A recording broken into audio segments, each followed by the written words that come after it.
life can be hard with bad credit. A bad credit score can haunt you over a variety of life activities, such as buying a car or a home. Some employers even check your credit score, claiming that the credit score is an indicator of personality. If you're tired of being haunted by bad credit, follow these tips. Obtain a copy of your credit report at regular intervals, and maintain a careful watch for agencies to report your repair efforts.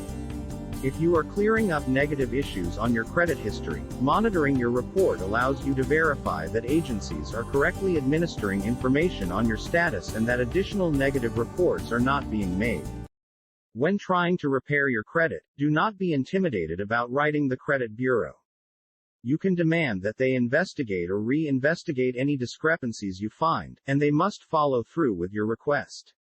Paying careful attention to what is going on and being reported about your credit record can help you in the long run.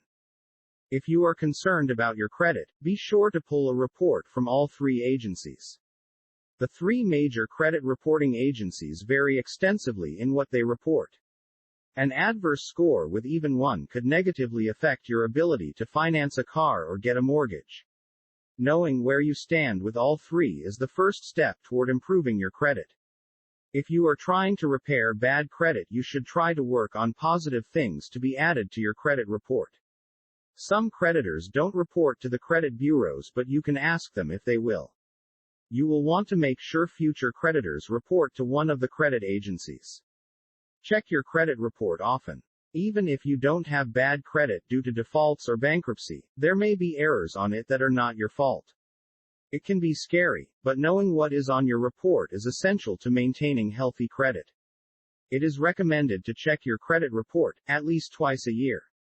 If you are trying to rebuild or repair your credit, then a secured credit card may be right for you. A secured credit card works like a savings account, where you deposit the required funds and that will be your credit card limit. Some of these secured cards do have fees, so check into that before applying. An easy way to start the credit repair process is to limit yourself to one credit card. The less cards you have, the easier it will be to keep track of balances, fees, and payments. Write the issuer of each card you do not plan to keep and close the account. You'll need to transfer that balance or pay it off. To avoid the trap of bad credit, you need to improve it. Follow these tips to bring your poor credit out of the red and into the black again, taking each one and taking action as soon as possible. The only solution to bad credit is to repair it, and these tips will set you on your way to doing just